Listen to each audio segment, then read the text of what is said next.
Hi, welcome back to the channel. It's week 11 and it's a recovery week, and thank goodness for that. Going in! 3, 2, 1, go!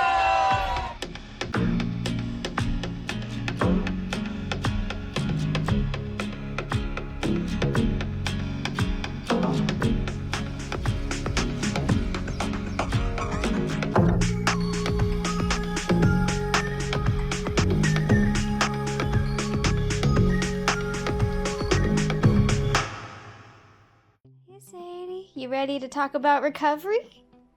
You want to talk about how we do recovery? So it's actually the end of week 11. We had family in town, and like I said, low mileage week. Not much of interest happened this week, so I really did not film anything. What I thought I would talk about is maybe some of the other recovery things that I've been doing besides when I had to do all that non-weight bearing stuff. Just a couple of things that I've been doing. Maybe you could, use them too in your training. And then of course we'll talk about our chapter in the book. Sorry, I'm having to fight off my dog for this first little bit of info. So of course we all know about icing and how important icing is. One thing that I love to do, and if you watched any of my marathon recaps from when I did Goofy, I'm pretty sure I talked about this, or maybe just showed what I was doing, but after the half, I was having a lot of pain in one of my legs, in my shin muscles on the front there. Unfortunately, when I do these big long races, I've learned, I went to school for athletic training, and this is something we used a lot, was ice cups. And I actually just got these reusable ones off of Amazon. Sadie, come on. You don't need the ice cup. These reusable ones, so that way I wouldn't have to worry about running out of Dixie cups. But all you gotta do, if you these are Powerade ones, but you just buy Dixie cups, fill them up almost all the way to the top, and then freeze them. And all you gotta do is, slowly rip off the top, and I'll show you how I do it here. Like for my knee, obviously the top is still on this one, but my reusable one, you do circles, you can do your muscles. My foot that's been bothering me, just do it right there on your foot, obviously with your shoe off. Sadie just stole my Dixie cup. So these are fantastic. I absolutely love these. There she is with the Dixie cup. I love ice cup for anything that hurts. It's so, so good. So something else that I love to do, and I know I've talked about this before, but I'm going to kind of go into detail on how I do it, is TheraBand. And you can get these TheraBands in the different strengths, so the different colors. You can get them on Amazon. That's where I got mine. And I learned, obviously, how to do this when I was in school. So let me see if I can figure out how to do this with the camera. Okay, so we call this four-way ankle. So the first exercise that you can do, this is going to work the back of your leg, is like you're pushing on a gas pedal, just like this. You can do that on both feet, of course. The next direction is pulling back towards you, and that works. This is really good for shin splints.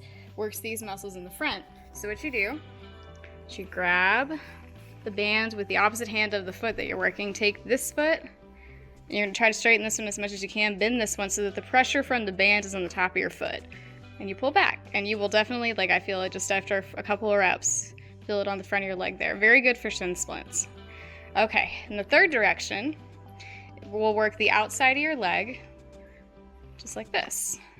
Pressure is on the outside of your foot. And then to work the inside, you're gonna take this foot, and obviously you just do all the opposite when you're working the other foot. And that works the inside. And these exercises, you can Google them. I know because I sent them to the cross-country team. You can Google sheets with all of these exercises. But I've been doing this very regularly this training season just because my ankles are so weak. And if you remember that first week of Dopey, I twisted this ankle for the second time in recent history. I've twisted both my ankles several times over my lifetime, but I love to do my ankle exercises. I haven't been doing this yet this season. I might end up, but this is a foam pad. You can also get this off of Amazon. That's where I got it. We use this a lot with athletes when I was in school and working as an athletic trainer. This works a lot of those really tiny stability muscles in your ankles. So you can do it with shoes on or without shoes. Without shoes is obviously harder, but you just balance on one foot. And then if that gets easy, you do it with your eyes closed. But you can see I'm wobbling around a lot because I have very weak ankles. But this is very good to work all the really tiny stabilization muscles in your ankle, which we definitely need running because just falling is not cool.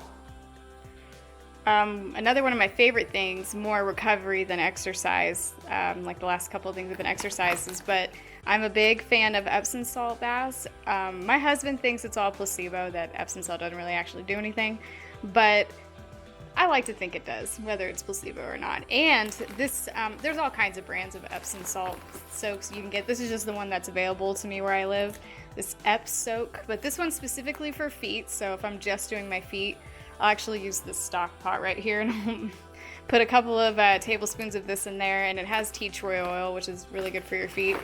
But then actually have this lavender one that I haven't opened up this package, but this is great for just relaxation before bed because it's got that lavender in it. It's actually why it's called Sleep Formula.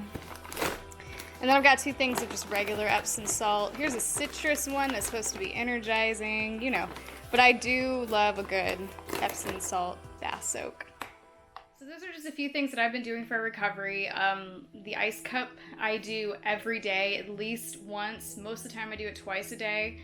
I have discovered, especially for my foot, like I mentioned, I don't actually know what's wrong with my foot, but I suspect it's some sort of tendonitis just because of how it acts, that I definitely shouldn't ice before I do any activity because that really doesn't do anything. It actually makes it hurt worse. And that's how tendonitis acts. Like it really... as long as I don't do that icing before I run, after about the first mile, I don't notice it anymore. The pain goes away. And I notice it first thing in the morning when I wake up. All of that is indicative of tendonitis. So, but in the evening times, I'll do it once. Most of the time I do it twice, especially after I shower. If I do a foot soak, I'll do it right after I foot soak to do that contrast warm cold thing. Ankle bands I do every day. I do strength. Yeah, so those are some of my favorite recovery things that I do love to do. So hope you maybe learned a little bit from that. I mostly needed content for this video because I didn't do much during week 11. But our chapter for week 11 is success. And honestly, when I first started reading this chapter, I was like, it's kind of a weird intro because it talked about building monuments to Ryan talking, building monuments to his success. And I'm like, that's a very strange way to open a chapter. But then I kind of saw where he was going. He ends up, talking about how if you read in the Bible, the Israelites would build altars and monuments in significant places where God had helped them, which he rescued and helped them a lot if you read the Old Testament. And so what Ryan Hall is trying to say is with our running and with life to mark significant moments so that we have a way to go back when we're having a hard time, go back and look at God's promises and what God has done for us. And what he says in here is, as I focused on the positive things God has done and remembered the vision he'd given me for my future, I was able to muster the strength to pick myself up off the ground and continue to put myself out there. And he talks about, writing things down, keeping a journal, or, if you have, I don't have a very good memory. And I think part of that is because I worry a lot. So my brain, has a lot of, doesn't have a whole lot of space for anything else other than the stuff that I worry about. But writing things down is fantastic. And he talks about for his races, and I thought this is kind of gross, but kind of funny at the same time. For his racing, when he wanted to remember a particular great race that he had, he would save his singlet and his shoes. Like he would retire those shoes no matter what if it was a fantastic race. And he would save his singlet, but he wouldn't even wash it. That was kind of weird. But he would hang it up in a place like in his closet or something, get the singlet and the shoes, so that way whenever he go in there, get ready for the day or get ready for a workout, he saw where he had that success. And it's the same way with the way that God does things for us. Somehow mark it so that we can always remember. He also shares in here, the first thing that he remembers is that he is not God. Ryan is not God. He says, I am not all-knowing. I don't know what is best for me. Only God knows that. As the Bible says, for my thoughts are not your thoughts, nor are your ways my ways, declares the Lord. For as the heavens are higher than the earth, so are my ways higher than your ways, and my thoughts are higher than your thoughts. And he says, if you're facing a challenge, remember that it is our ability to remember what God has done for us that allows us to conquer. Maybe you don't feel like you have any monuments to build to God. If this is the case, I encourage you to take anything good that has happened in your life and use it as a monument. And he goes on to give examples like being thankful when we sit down for a meal. Because, obviously there's people that don't even have that. Being thankful for the roof over your head, or that you have a car, that you're able to get around. I'm so thankful for my family, that, that they support me in these crazy goals and dreams that I have. So that is the main overarching theme of our chapter called Success, is actually to remember what God has done for us, and to somehow mark it, so that if we ever have a tough day, which we all have tough days, that we can go back and look at God's promises and what he's done for us.